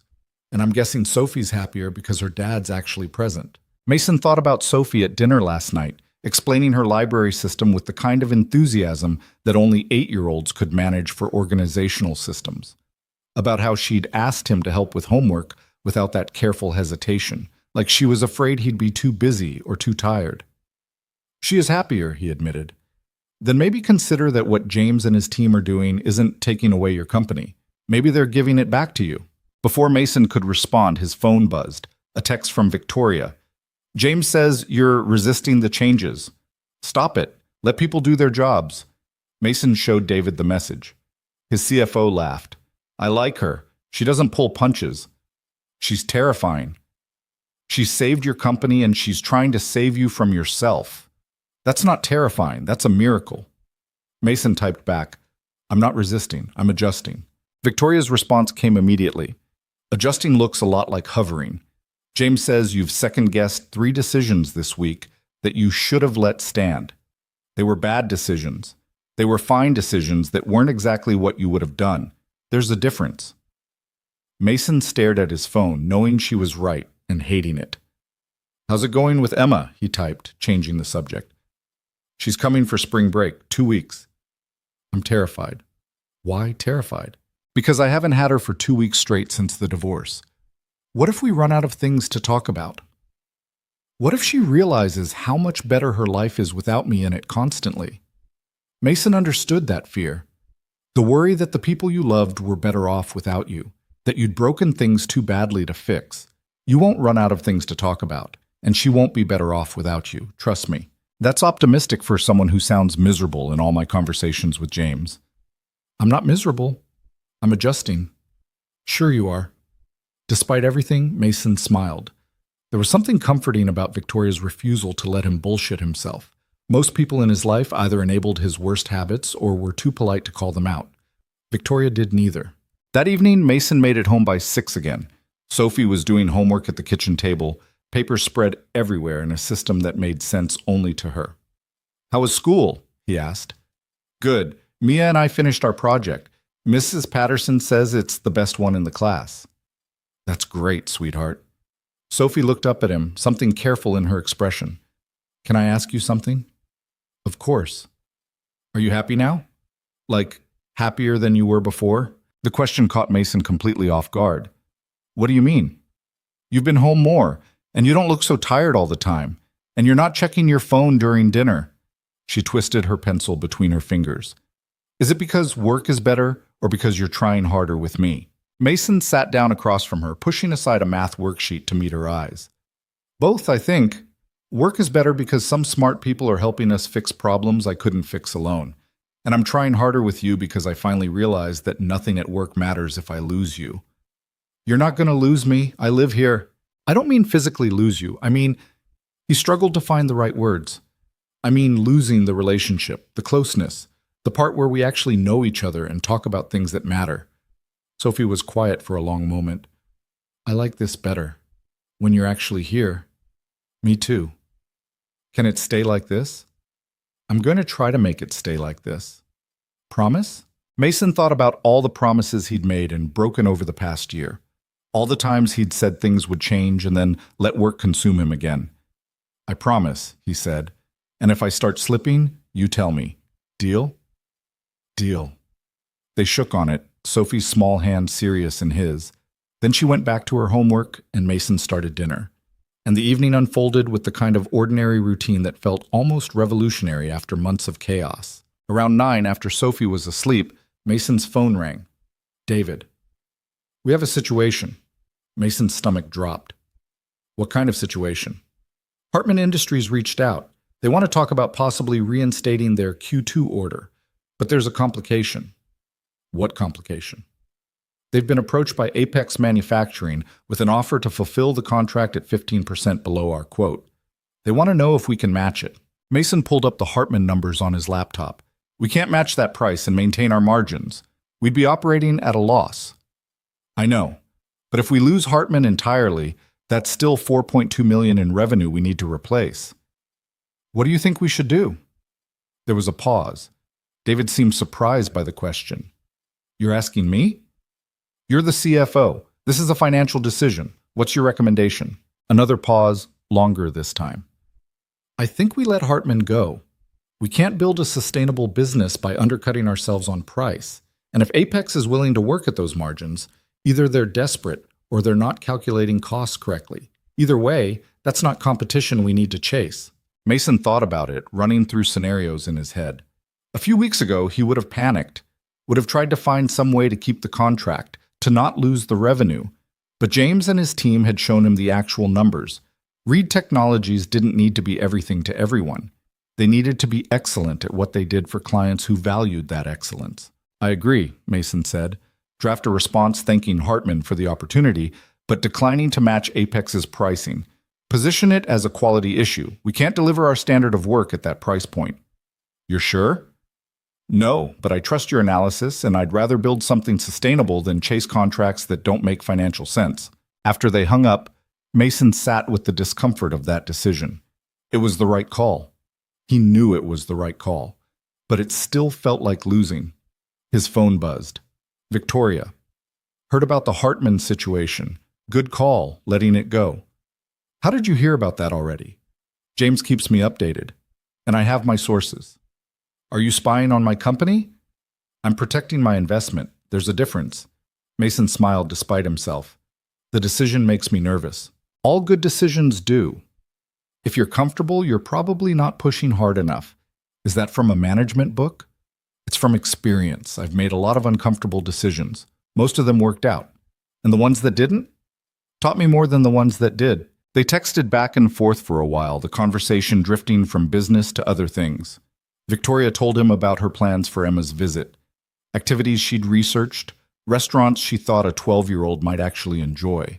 Her deep fear that 2 weeks together would reveal just how much distance had grown between them. You're overthinking it, Mason typed. Just be present. That's what kids want. Advice from the man who spent 6 months not being present? Advice from the man who learned the hard way what happens when you're not. Fair point. Besides, you saved my company and possibly my relationship with my daughter. I'm pretty sure you can handle 2 weeks with Emma. Saving a company is easier than parenting. Companies have clear metrics. Kids are chaos. Kids are chaos, Mason agreed. But they're also honest. If something's not working, they'll tell you. That's what I'm afraid of. The conversation eventually wound down, both of them needing sleep. But before Mason put his phone away, Victoria sent one more message. Thank you. For the perspective, and for listening. Any time, Mason replied. He meant it. Somewhere in the past month, Victoria had gone from stranger to business partner to something he didn't quite have a name for yet. Someone who understood the specific kind of drowning he'd been doing. Someone who saw him clearly and didn't look away. It was complicated. She lived in San Francisco. She was investing in his company, which created weird power dynamics. They were both divorced with kids and barely keeping their lives together. But when they talked, nothing felt complicated. It just felt easy.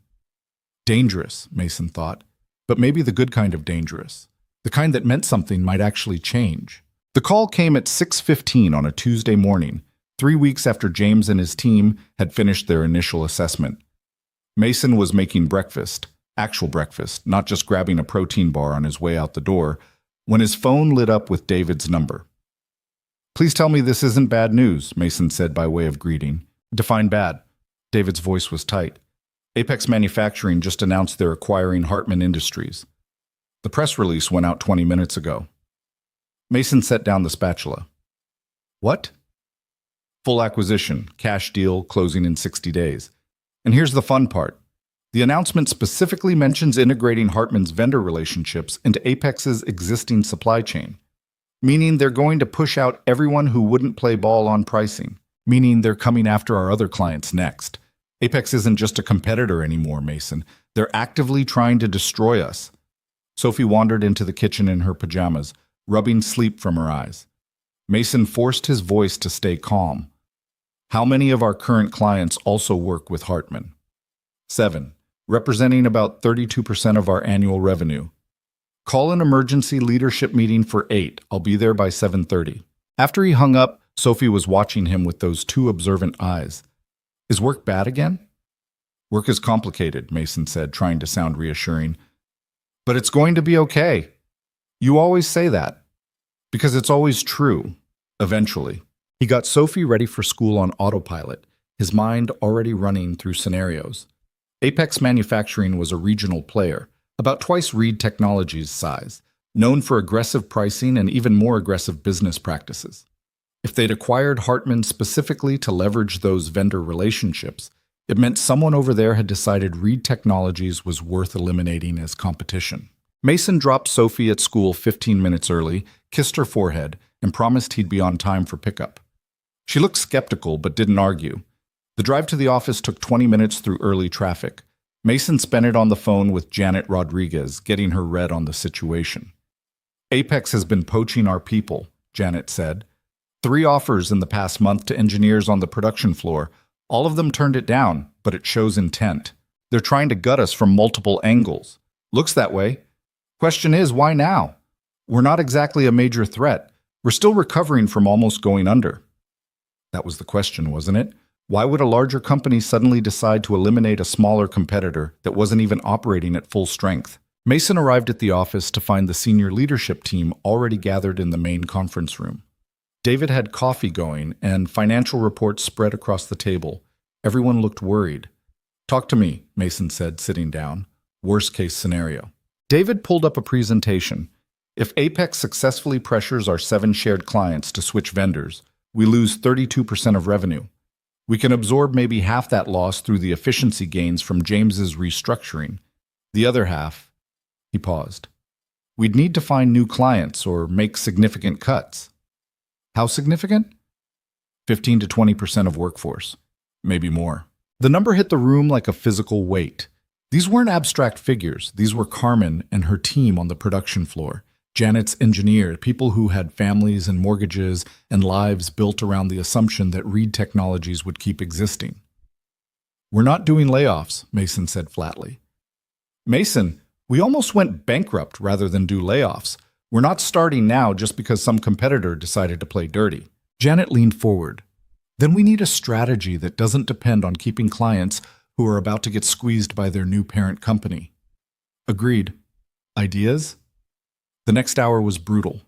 They ran through options, none of them great. Diversifying into new markets would take time they didn't have. Undercutting Apex on price would destroy their margins. Fighting for the existing clients meant a race to the bottom that Reed Technologies would lose. "What we need," Sarah Park said quietly, she'd been sitting in the corner observing, "is to change the game entirely. Stop competing on Apex's terms and start competing on something they can't match." "Like what?" David asked. "Like being the company that actually gives a damn about quality and relationships instead of just quarterly numbers." Sarah pulled out her laptop. "I've been reviewing your client satisfaction data. Your retention rate before the Hartman situation was 15% above industry average. Your defect rate is 0.03%.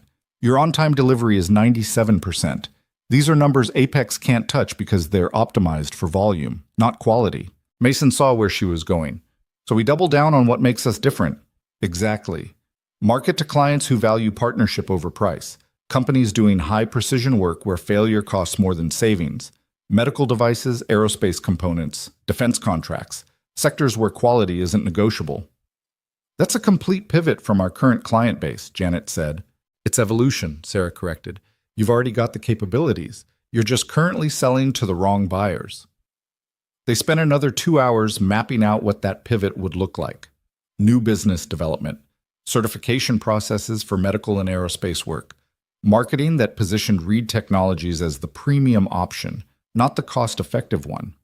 It was risky. It would take months to build traction, but it was better than watching Apex slowly strangle them. Mason was about to call a break when his phone rang. Unknown number. Mason Reed? Mr. Reed, this is Thomas Brennan from Apex Manufacturing. I was hoping we could have a conversation. The room went silent. Everyone had heard enough to know who was calling. What can I do for you, Mr. Brennan? I'd like to discuss a potential acquisition. Apex is interested in purchasing Reed Technologies. We think there could be significant synergies between our operations. Mason's hand tightened on the phone. We're not for sale. I understand that's your initial reaction, but I think you'll find our offer quite generous. $52 million, all cash, closing within 90 days. That's well above your current valuation given your recent financial difficulties. How do you know about our financial difficulties? Brennan's laugh was smooth, practiced. Mr. Reed, this is a small industry. Word gets around. The point is, we're offering you a clean exit. You walk away with more money than this company is currently worth, and your employees transition into a larger, more stable organization. And I'm sure you'd keep all 2,300 employees on staff.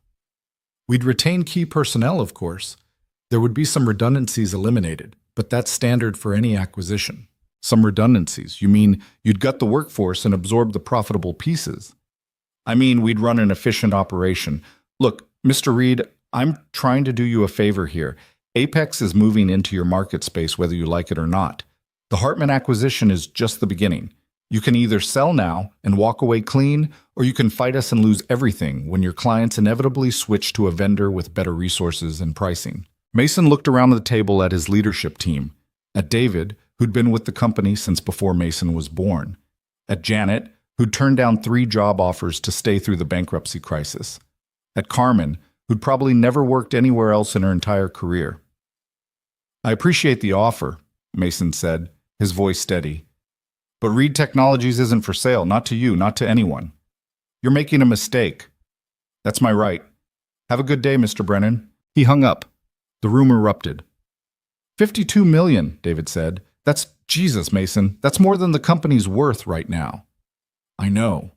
You could pay off every debt, give everyone severance, and walk away set for life. I know that too. Then why? Because my father didn't build this company so I could sell it to vultures the first time someone waved money in my face. Mason stood, pacing. Brennan just confirmed what we suspected. They're not trying to compete with us. They're trying to eliminate us. And I'm not giving them the satisfaction. Janet was smiling. Your father would have told them the same thing, probably with more colorful language. He definitely would have cursed more. Mason turned to the team. We move forward with Sarah's plan, pivot to high-precision markets, position ourselves as the quality option. It's going to be hard and it's going to take time, but we're going to build something Apex can't just acquire or undercut. The energy in the room shifted. Fear mixed with determination, mixed with the kind of reckless optimism that came from deciding to fight instead of surrender.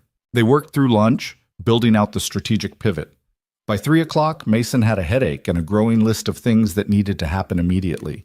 He was reviewing certification requirements for aerospace manufacturing when his phone buzzed. Victoria. Heard Apex made you an offer. Please tell me you told them to fuck off. Mason smiled despite everything. I was more polite than that, but yes. Good. They're trying to bully you out of the market. Don't let them. Working on it. We're pivoting to high-precision manufacturing, medical, aerospace, defense. Smart. Those markets value reliability over cost. Play to your strengths. That's the plan. How's prep for Emma's visit going? terrifying. I've planned 17 different activities and she's going to hate all of them. She's going to love that you planned anything at all. Trust me." He could almost feel Victoria's uncertainty through the phone. "I'm not good at this. The parenting thing. I can run a company, but I can't figure out how to talk to my own daughter.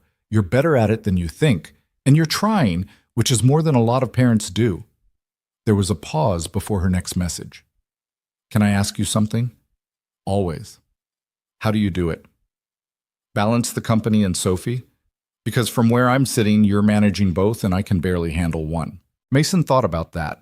About the past month of actually being present for dinner, of picking Sophie up on time, of letting his team make decisions without micromanaging every detail.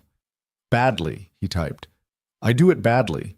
But I'm learning that doing it badly is better than not doing it at all. And I had help, your help specifically. James and his team taught me that I don't have to carry everything alone. I need to learn that lesson. You will. Emma's going to teach you. That's what I'm afraid of." Mason wanted to call her, to have this conversation with actual voices instead of text. But he had another meeting starting in 5 minutes, and Victoria was probably in her own series of back-to-back crises. "You're going to be great," he sent instead. "And if you need someone to talk you off a ledge during the visit, I'm here. You might regret that offer." "I won't." The meeting ran long, then another meeting after that. By the time Mason looked at his watch, it was 5:45 and he was supposed to pick up Sophie at 6.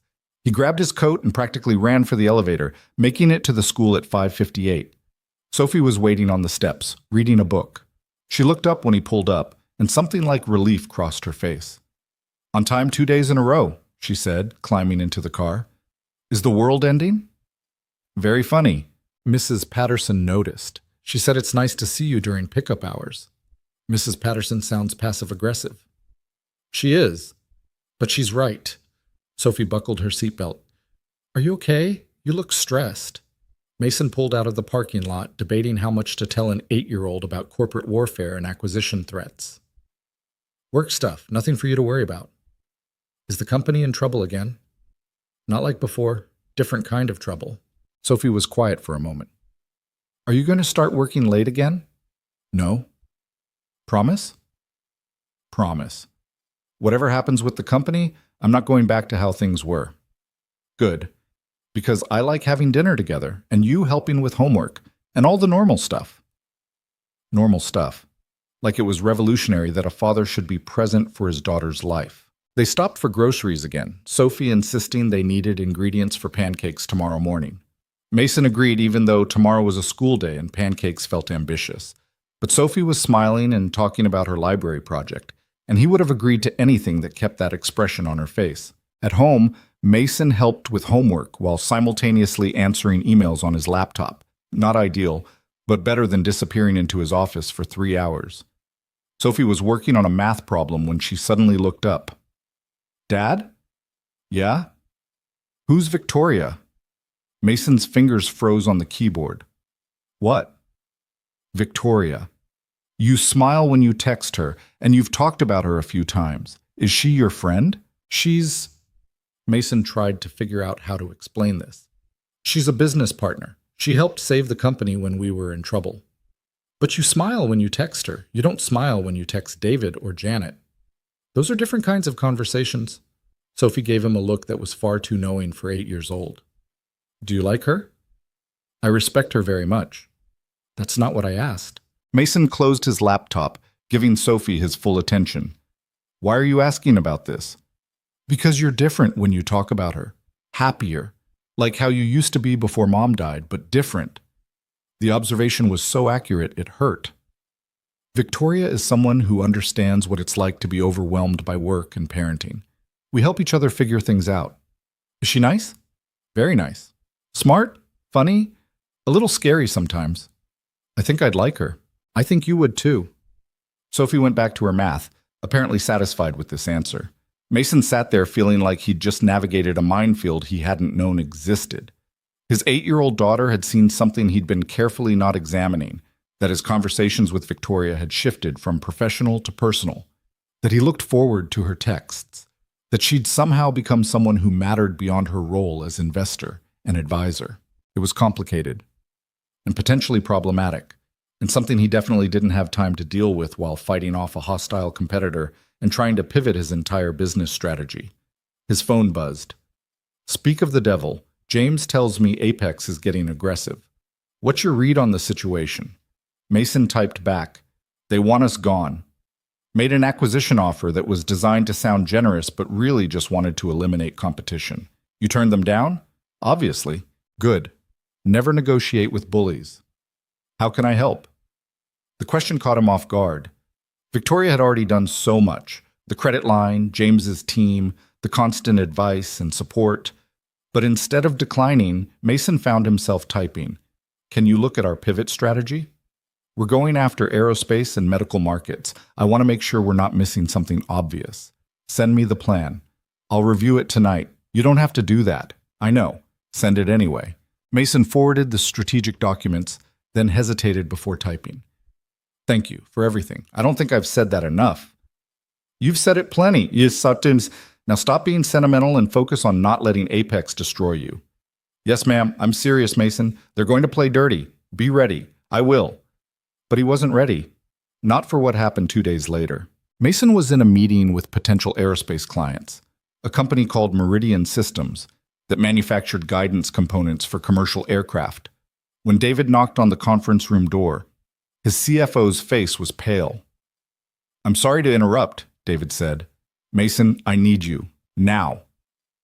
Mason excused himself, following David into the hallway. What happened? 3 of our senior engineers just gave notice. All 3 cited better opportunities at Apex Manufacturing. And Mason, they're taking proprietary designs with them. What?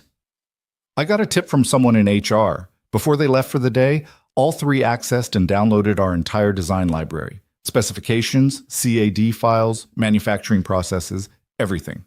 Mason felt cold spread through his chest. That's theft. That's exactly what it is. And if those designs end up at Apex, they can undercut us on every custom project because they'll already have our engineering work done for them. Call our lawyers. Now.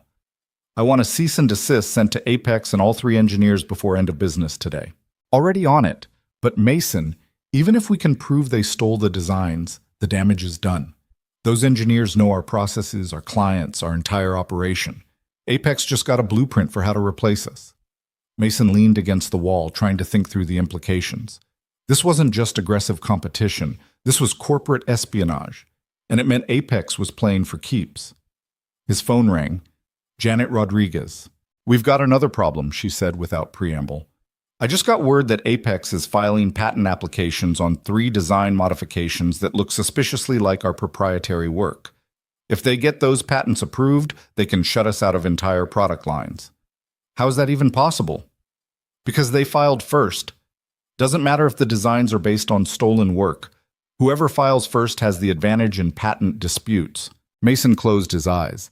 Apex wasn't just trying to compete. They were trying to systematically dismantle everything Reed Technologies had built. Stealing employees, stealing designs, and now trying to patent that stolen work to prevent Reed from using their own innovations. Get me everything we have on those design patents, Mason said. Documentation of when we developed them, who worked on them, any communication trails. We're going to fight this. That's going to be expensive. I don't care. We're not letting them steal our work and then use it to destroy us.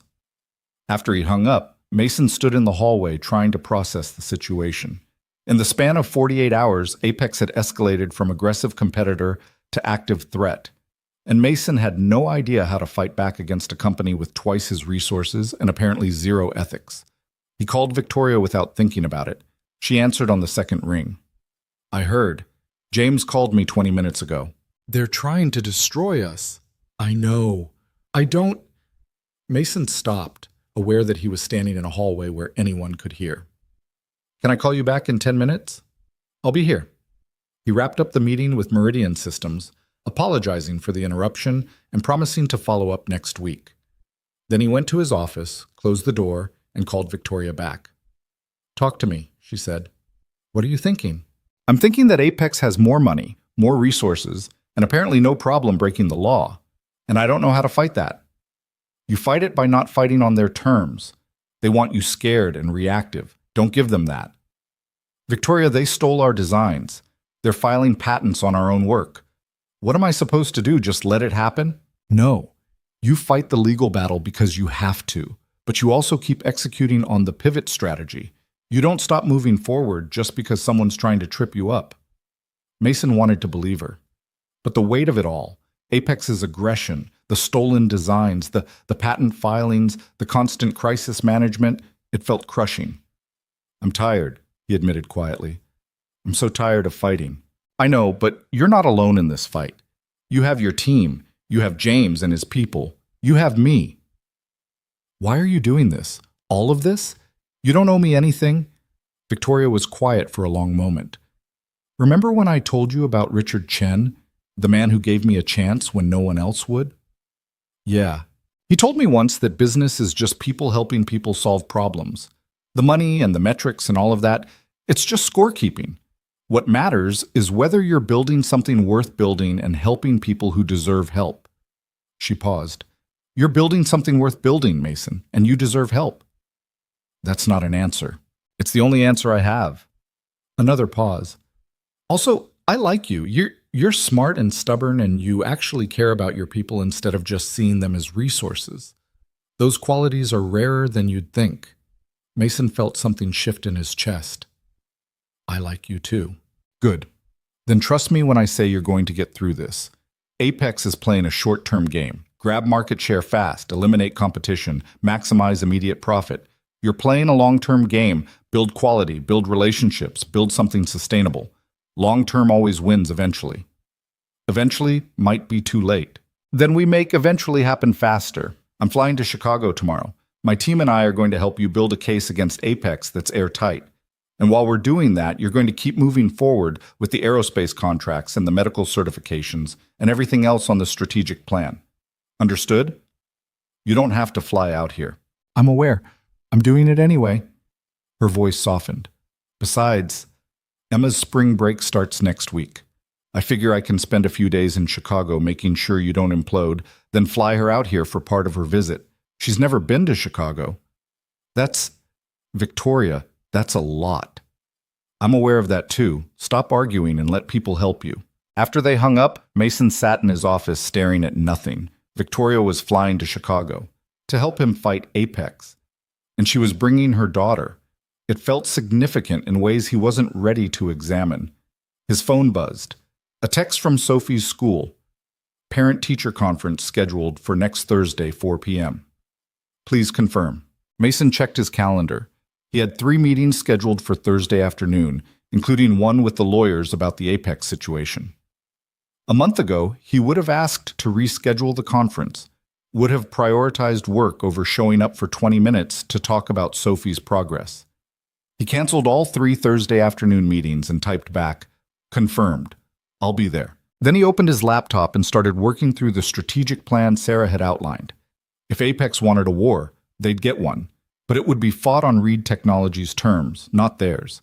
And Mason wasn't going to face it alone. Victoria arrived Wednesday afternoon with 2 lawyers, a forensic accountant, and her daughter Emma in tow. Mason met them in the lobby of Reed Technologies, suddenly aware of how chaotic the office looked. Boxes of documents everywhere, people moving with the frantic energy of a company under siege. Emma was 12, tall and quiet, with Victoria's sharp eyes and an expression that suggested she'd rather be literally anywhere else.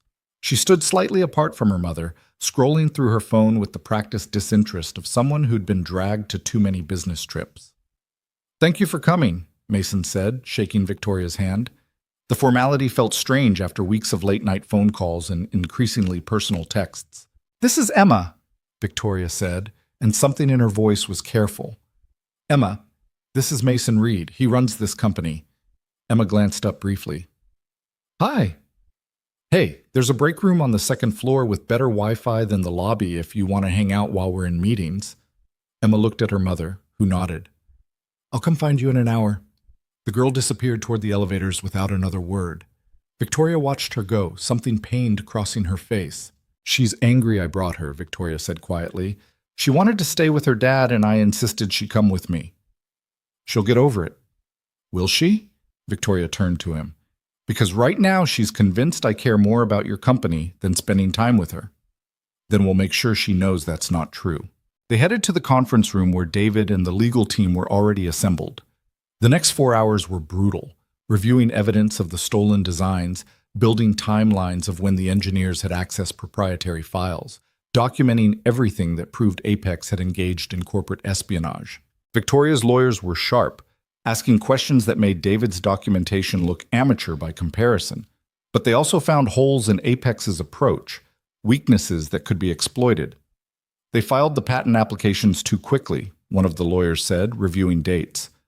Only 3 days after your engineers gave notice. That's not enough time to independently develop these modifications. It proves they were working from stolen materials. Can we use that? Mason asked. Absolutely. It demonstrates intent and coordination. Combined with the download logs from your servers, we have a strong case for theft of trade secrets. By 6 o'clock, they had the framework for a lawsuit that would tie Apex up in legal battles for months. It wouldn't stop them entirely, but it would slow them down and signal that Reed Technologies wasn't going to roll over. Victoria found Emma in the break room, still on her phone, earbuds in. She looked up when her mother approached, pulled out one earbud. Ready to go? Where? Victoria hesitated.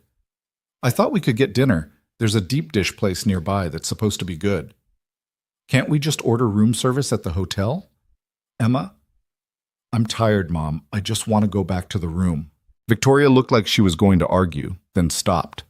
Mason had followed her to the break room doorway and caught the defeated slump of her shoulders. Hey, he said, stepping in. Emma, right? The girl looked up, wary. Yeah? I know this probably isn't how you wanted to spend your spring break, getting dragged to Chicago for business stuff. Mason pulled out a chair, sat down across from her. But your mom's doing something really important here. She's helping save a lot of people's jobs. That includes a woman named Carmen, who's worked here for 30 years and has 3 grandkids, and a guy named Marcus, who's putting 2 kids through college. Your mom showing up when she didn't have to, that matters to them. Emma's expression didn't change. Okay. And I get that you want time with her. I have a daughter too, Sophie. She's 8. And for a long time, I was never around because I was always dealing with work emergencies. She got really good at being angry about it. He paused. You know what finally changed? What? She told me exactly how she felt. Not in a mean way, just honest. She said she didn't care about my excuses. She just wanted me to show up. Mason looked at Emma directly. So maybe instead of being quietly mad, you tell your mom what you actually need. Because I promise you, she's trying to figure it out and getting it wrong. Emma was quiet for a long moment. Then she looked at Victoria, who was standing in the doorway trying very hard not to cry.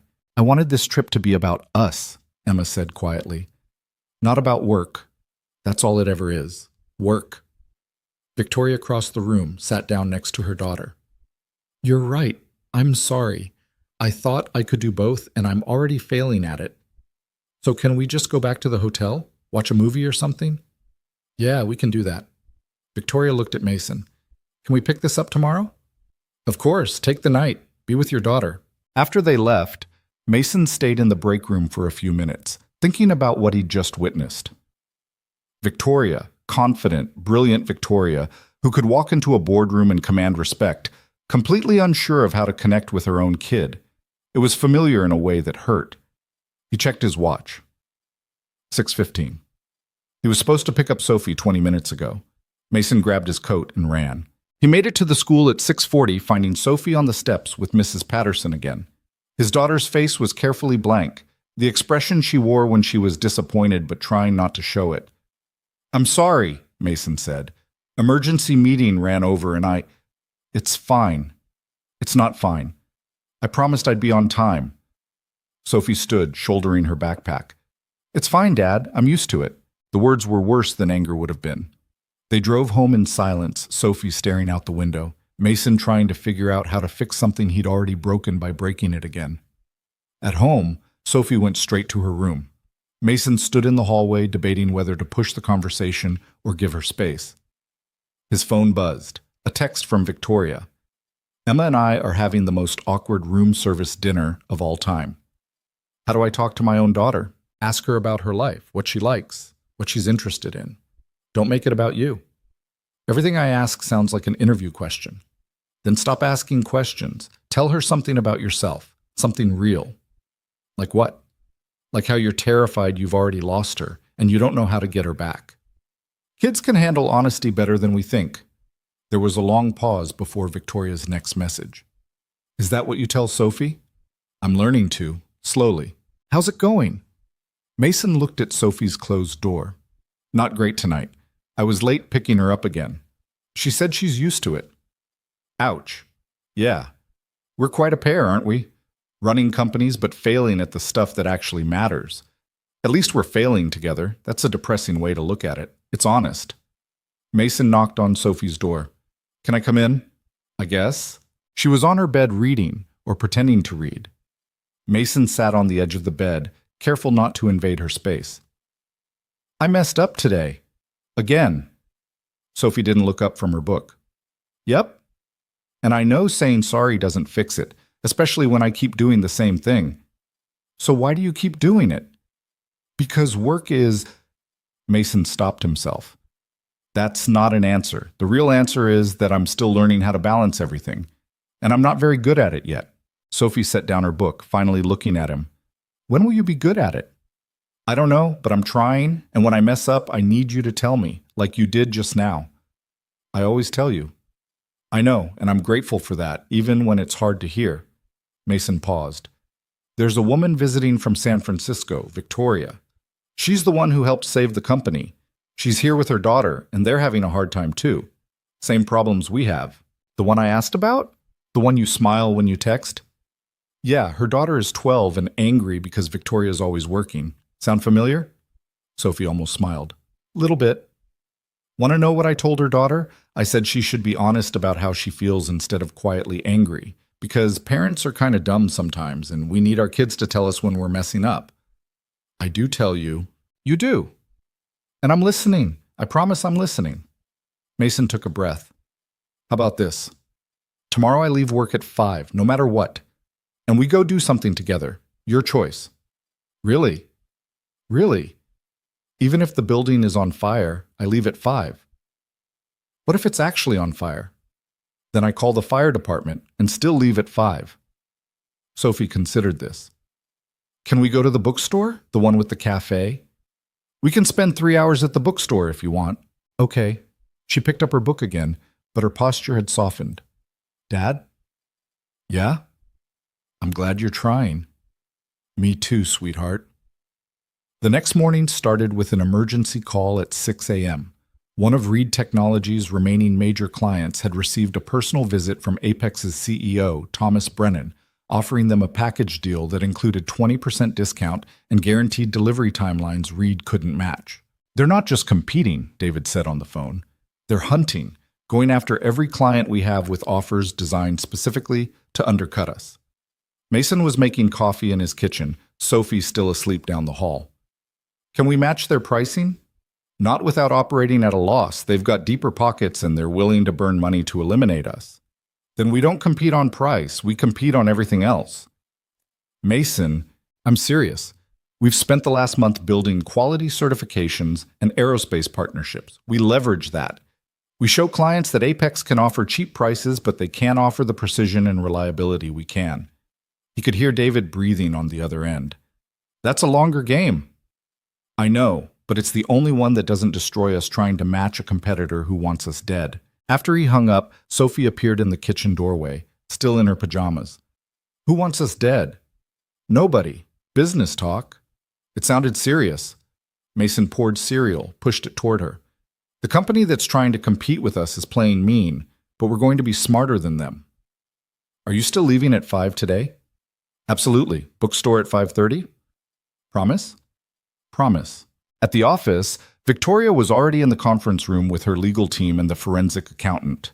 She looked tired but focused, going through financial records with the kind of intensity that had probably built her company from nothing.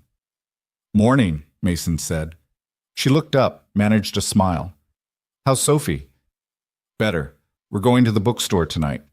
How's Emma? We had breakfast together. She actually talked to me for 10 whole minutes.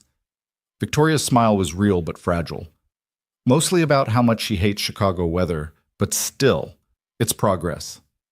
The morning was consumed by legal strategy. Victoria's lawyers had found evidence that Apex had approached other Reed Technologies employees before the 3 engineers who'd left, suggesting a pattern of poaching that went beyond normal recruitment. "We can use this," one of the lawyers said. "It shows systematic targeting, not just individual employees making career choices." "How long until we can file?" Mason asked. 2 weeks if we want it airtight. 1 week if you're willing to take some risks. 1 week. We need to send a message that we're fighting back. At lunch, Victoria pulled Mason aside. "I need to talk to you about something." They walked to a coffee shop 2 blocks away, the Chicago wind bitter despite the afternoon sun. Inside, Victoria ordered tea and didn't drink it, just wrapped her hands around the cup. "I've been thinking about Hayes Industries' investment in Reed Technologies," she said. Mason's stomach dropped. "You're pulling out." "What?" "No, the opposite." She looked at him directly. "I want to formalize it. Not just a credit line, but an actual partnership. Hayes Industries takes a 20% equity stake, provides ongoing operational support, and we integrate some of our supply chains to create better leverage against competitors like Apex." "Victoria, that's good business for both of us. Your manufacturing capabilities complement my product development. Your quality standards align with my company values, and together we're stronger than Apex can compete with." "This isn't charity?" "This is absolutely not charity. This is me recognizing that Reed Technologies is worth investing in long term." She paused. "It's also me wanting to keep working with you, because you're good at this and you care about the right things, and those qualities are rare." Mason studied her face, trying to read what wasn't being said. "Is this just business? Does it matter?" "Yeah, it matters." Victoria was quiet for a long moment. "No, it's not just business. But the business part is real too. And right now, with everything happening with Apex and our daughters, and trying to figure out how to be better parents, maybe we keep it simple. Be partners, help each other, see where that goes." "That's practical." "I'm a practical person." "What about the part where we like each other?" "We can like each other and be professional at the same time. Adults do it constantly." But she was smiling a little, and Mason could see the same uncertainty he felt reflected in her eyes. "Okay," he said, "let's be practical. 20% equity stake, full partnership. We'll have the lawyers draft something." "Just like that?" "Just like that." Mason leaned back. "But for the record, I do like you, and not just professionally." "Noted," Victoria said. "Now let's get back to work before Emma texts me 17 times asking when we're doing something fun." The partnership documents took 3 days to draft. During that time, Apex escalated their campaign, sending cease and desist letters about the patent applications, approaching more Reed Technologies clients with aggressive offers, even running ads in industry publications, positioning themselves as the premium alternative to unstable, smaller manufacturers. Mason wanted to fight every battle. Victoria kept pulling him back. "Pick your battles," she said over the phone one night while Mason was pacing his apartment. "You can't respond to everything. It'll exhaust you, and you'll lose focus on what actually matters. They're attacking us in trade publications. Let them. Your clients know your reputation. A few ads won't change that. It feels like losing. It feels like restraint. There's a difference." She was right. She was usually right. It was infuriating and comforting in equal measure. Thursday afternoon, Mason left the office at 4:45. David caught him at the elevator. "We've got a crisis with the Meridian contract. They're asking for modifications to the delivery schedule and handle it. You know the parameters. Make the call." "But, David, I trust you. Make the call." He made it to Sophie's school at 5:15, early for the parent-teacher conference. Sophie was waiting outside her classroom, swinging her legs and reading. "You're early," she said, surprised. "Told you I'd be here." Mrs. Patterson was kind but direct. Sophie was doing well academically but still withdrawn socially. She was spending too much time alone, not engaging with peers, clearly dealing with grief she hadn't processed. "She needs consistency," Mrs. Patterson said gently, "and probably professional support, a grief counselor who specializes in children." Mason had been putting off finding a counselor, telling himself Sophie was getting better on her own. But hearing it from her teacher made it unavoidable. "I'll find someone, Chuck," he promised. This week. After the conference, they went to the bookstore. Sophie picked out 3 books, then they sat in the cafe drinking hot chocolate, while she told him about each one, the plots, the characters, why she'd chosen them. Mason listened without checking his phone once, and Sophie talked more than she had in months. On the drive home, she said, "This was nice." "Yeah? Yeah, can we do it again?" "Every week if you want." "I want." That night, after Sophie was asleep, Mason called Victoria. She answered, sounding exhausted. "Emma and I had our first real fight," she said without preamble. "She told me I'm a better CEO than mother, and she was right, and I don't know how to fix it." "What did you say?" "I told her she was right, that I've prioritized work over her for years, and I'm sorry, and I want to do better, but I don't know how." "How'd she respond?" She cried. Then I cried. Then we sat on the hotel bed crying together like some kind of therapeutic disaster. Victoria laughed, but it was shaky. But then we talked, really talked, about her life, her friends, what it's like living with her dad. Things we haven't discussed in years because I've been too busy or she's been too angry. That's progress. It's terrifying. I have no idea what I'm doing. Nobody does. We're all just making it up as we go. Is that supposed to be comforting? It's supposed to be honest. They talked for another hour about their daughters, about the lawsuit against Apex, about the partnership agreement that was almost finalized. Easy conversation that felt like coming home after a long day. "I'm flying back to San Francisco on Sunday," Victoria said eventually, "taking Emma with me. We're going to spend the rest of her spring break actually together. No work." "That's good. Will you be okay here with everything happening?" "I have a good team, and you'll be a phone call away." "I will." "And Mason?" She paused. "Thank you for talking to Emma that first day, for being honest with her. I think it helped." "Any time." The lawsuit against Apex was filed the following Tuesday. The industry response was immediate. Trade publications covered it, clients started asking questions, and Apex's stock price dipped 3% in a single day. More importantly, two of the engineers who'd left for Apex reached out through back channels. They wanted to talk. They'd been promised opportunities that hadn't materialized, and they'd realized the stolen designs had been the only reason Apex wanted them. Mason met with them personally, brought David and Janet. The engineers were apologetic, scared about legal consequences, but willing to testify about what Apex had asked them to do. "They told us it was standard industry practice," one of them said, "bringing your knowledge to a new employer. We didn't realize until later that they specifically wanted the proprietary files." "Will you provide sworn statements?" David asked. Both engineers nodded. With their testimony, the lawsuit became airtight. Apex's lawyers reached out within a week requesting settlement discussions. The settlement took 6 weeks to negotiate. Apex paid Reed Technologies $8 million, returned all stolen designs, and agreed to a 5-year non-compete clause preventing them from poaching employees or soliciting clients. The 3 patent applications were withdrawn. It wasn't everything Mason wanted. Apex wasn't destroyed or even significantly damaged, but they'd been stopped, and Reed Technologies had proven they wouldn't be bullied. More importantly, the fight had bought time for the strategic pivot to work.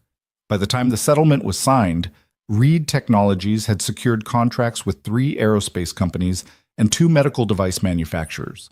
The revenue wouldn't replace what they'd lost to Apex's initial campaign, but it was sustainable, profitable, and built on relationships that valued quality over cost. The partnership with Hayes Industries was formalized that summer. Victoria took her 20% stake, integrated supply chains, and provided ongoing strategic support. But she also flew to Chicago once a month for board meetings. And those visits always included dinner with Mason, long conversations about their daughters, and the slow building of something neither of them was quite ready to name. Emma started visiting more regularly, sometimes flying alone to stay with Victoria for long weekends. She and Sophie met during one of those visits, 12 and 9, but finding common ground in books and complicated feelings about their parents. They texted each other between visits, comparing notes on whether their respective parents were actually changing or just temporarily trying harder. Mason found Sophie a grief counselor who specialized in children. The first session was hard. The 10th was easier. By the 20th, Sophie was talking about her mother without the careful blankness that used to cross her face. "I miss her," Sophie told Mason one night, "but it doesn't hurt the same way anymore." "That's okay. The hurt changes shape, but it doesn't mean you loved her less." "I know. Reed Technologies didn't become a massive success story. They remained a mid-sized manufacturer, profitable but not explosive, respected but not dominant. And Mason realized that was exactly what he wanted. A company that took care of its people, that did excellent work, that his father would have been proud of. 2 years after the lawsuit settled, Mason stood in his office looking at the wall where he'd hung the unsigned bankruptcy papers. They'd been there so long he barely noticed them anymore, just another piece of furniture. Victoria was visiting for a board meeting, and she found him staring at the frame. "Why do you keep those?" she asked. "Reminder," Mason said, "of how close we came, of what matters." And what matters? The people who show up when everything's falling apart. The people who see what's wrong when nobody else does. He looked at her. The people who walk into rooms they don't belong in and have the courage to say the numbers don't make sense. Victoria smiled. "That was a good day. Worst day of my life that turned into the best." "You're being sentimental." "I'm being honest." They stood there for a moment in comfortable silence, looking at papers that represented the end of something and the beginning of everything else. Downstairs, the production floor hummed with workers who still had jobs. Carmen was training a new engineer. David was in his office reviewing quarterly reports that showed steady growth. Janet's team was developing designs that would never be stolen because Reed Technologies had learned to protect what mattered. And in Lincoln Park, Sophie was at home doing homework, secure in the knowledge that her father would be there for dinner because he'd promised, and he kept his promises now. Sometimes the difference between losing everything and saving it came down to one person willing to look at a problem differently. One accountant willing to check the numbers one more time. One stranger who walked into a conference room by accident and saw what everyone else had missed. Sometimes it took almost losing everything to remember what was worth saving. And sometimes, if you were very lucky, the person who saved your company also taught you how to save yourself. "Come on," Victoria said, heading toward the door. "We've got a meeting in 10 minutes, and Sophie texted that she wants to video call you at lunch.